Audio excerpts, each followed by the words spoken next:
donc dañuy dem ci Mame Boye Diao Mame Boye Diao mooy directeur des domaines boo leen demee yaa impôt et domaine impôt mooy ñuy lijjanti fiscalité yi domaine mooy ñuy lijjanti domaine national bi maanaam suuf si Mame Boye Diao moom la jox mbirum suuf ci impôt et domaine dafa bëri ay malversation yu doy waar yu fa Mame Boye Diao def Mame Boye Diao nag c'est un lapin jigéen lay nokkee le directeur Mame Boye Diao naa leen indil photo yëpp baise les filles et les jette comme des chaussettes il les baise dans son propre bureau bu la tëddee jox la 1 million de francs CFA ses enfants roulent sur de l'or gaspillent l'argent du peuple ils ont des appartements en France dans le 16e dans le 8e à Dakar naa leen indil Saly à Dakar des centaines de milliers d'hectares la Mame Boye Diao yor et c'est un simple fonctionnaire boo demee Saly ay hectares la fa yor Mame Boye Diao est un milliardaire Mame Boye Diao ce salopard qui passe tout son temps à donner à l'hôtel Teeru bi rendez-vous avec ses caga boo taxawee hôtel Teeru bi Mame Boye Diao fekk la fa foofu lay tëddee cagaam yi naa leen génneel cagaam yëpp il drague même les copines de ses enfants baise les filles dans son propre bureau et au Teeru bi il se permet de dire que le Sénégal est en marche les gens ne souffrent pas mais c'est un imbécile un grand voleur Mame Boye Diao day dil seen terrain yi espace public yi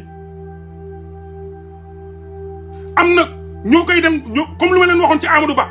noonu la Mame Boye Diao amee ay courtier di leen jox ay terrain ñuy dem di jaay nan lañ koy déposer xaalis beeg lépp dinaa leen ko woon dañuy dem mu jox leen ay titres fonciers ñu ñëw dinaa leen wax jour yi chaque jour 2 jours ñu indil ko presque plus de 60 millions ci tabalam bureau beaucoup d'emplois fictifs à la direction des domaines comme c'est le cas du nommé jàpp leen préfet son bëkk néeg préfet lañ koy wooye son bëkk néeg qui touche kooku noonu waru fa liggéey état xamu ko Mame Boye Diao moom moo ko jël moom mooy bëkk néegam préfet la tudd qui touche un salaire de fonctionnaire à rien foutre il vient juste pour faire son lambar-lambari ci impôt et domaine mooy préfet yàlla nommé Luciano Bari c'est un prête-nom de Mame Boye Diao jàpp leen tuddi Luciano Bari c'est un prête-nom de Mame Boye Diao préfet c'est un bëkk néeg de Mame Boye Diao ña nga fa di taxawaalu sàcc ñoom ñooy dégg lépp ñoom lañ koy jox ay milliards yi jaar ci ñoom lañ jox këyit yi ñuy yóbbu di dem suba ngoon di ñëw Mame Boye Diao qui fait donc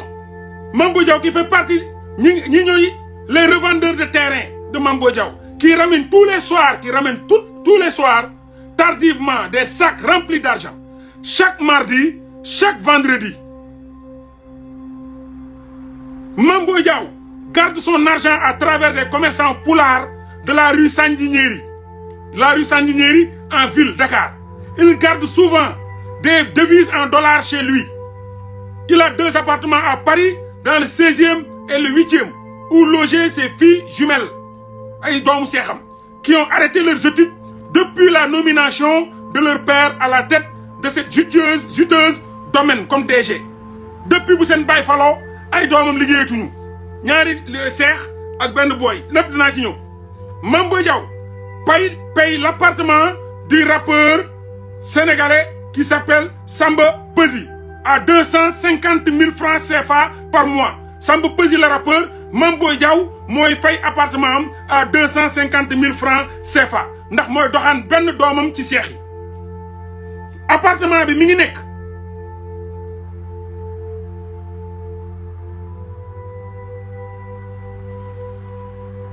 indi leen lépp rek ma appartement bu Mame Boye Diao di fay cité Asegna Liberté 6 appartement de mon boy rappeur jeune boy rappeur c'est mon ami sama fan la sama boy la sama lépp la on se parle fu ñu ko dékkee micro dene moom Mara Morgan mooy rappeur am mais bu dëgg jotee rek dañ koy wax donc Mame Boye Diao paye même l'appartement du rappeur Samba Peuzzi à la cité Asegna Liberté 6 depuis 5 mois c'est Mame Boye Diao qui paye cet appartement à 250 000 francs CFA vu qu'il est le petit ami de une de ses filles jumelles Mame Boye Diao avant il baisait à l'hôtel Virage fa la doon tëddee doomu aadama yi l'hôtel Virage la Mame Boye Diao doon tëddee doomu jigéen ñi il baise maintenant les filles à l'hôtel Terrou-Bi, où il donne rendez-vous à 9h du matin, à 9h du matin avant d'aller au bureau, ou à 16h, moyennant 1 million à 2 millions de francs CFA pour satisfaire son libido. day iri bureau la lay tëddee bu fekkee ne mënu la yóbbu hôtel Terrou-Bi avant nag hôtel Virage la doon yóbbu jigéen yooyu noonu di leen tëddee par jour mun na tëddee 2 à 4 jigéen ñaar mun na tëddee ñaar ci bureau yóbbu ñaar ci hôtel bi Virage bàyyi na Virage léegi Terrou-Bi la parce que xamee nañ ko Virage daw na léegi mi ngi Terrou-Bi Mame Boye Diao 1 million la jox wala 2 millions pour satisfaire son libido benn daan il peut baiser 2 à 4 filles par jour. Il baise très souvent dans son bureau au domaine vers 20h avec la complicité de préfet Baldé. Préfet Baldé, son bëkk-néeg.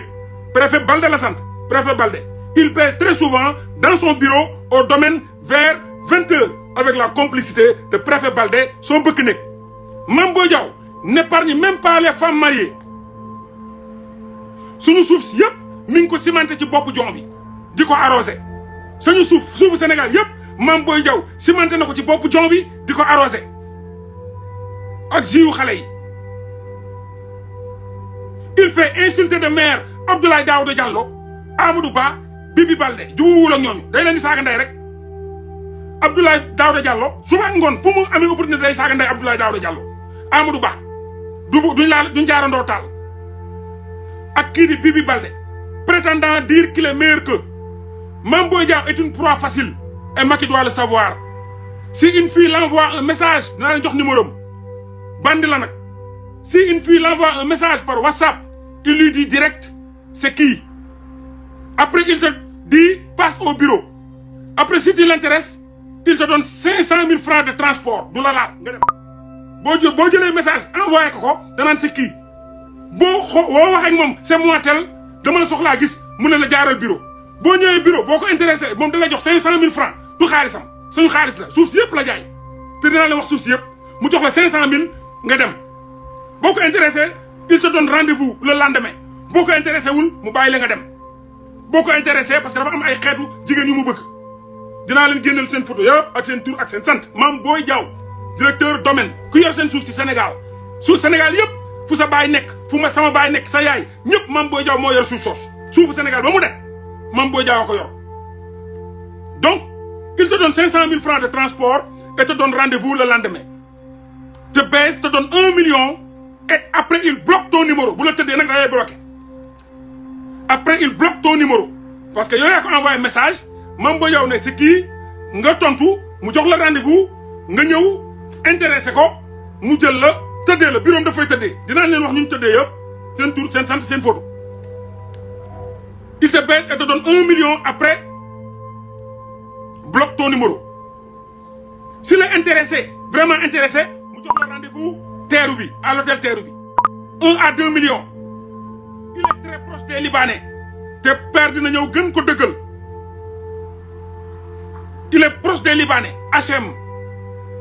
Amadou Sall wax naa leen deal boobu 500 millions bi mooy histoire bi ñuy wax jamono ji. Depuis qu'il est DG des centres fiscaux. Depuis qu'il était DG des centres fiscaux, les gars lui paient cash.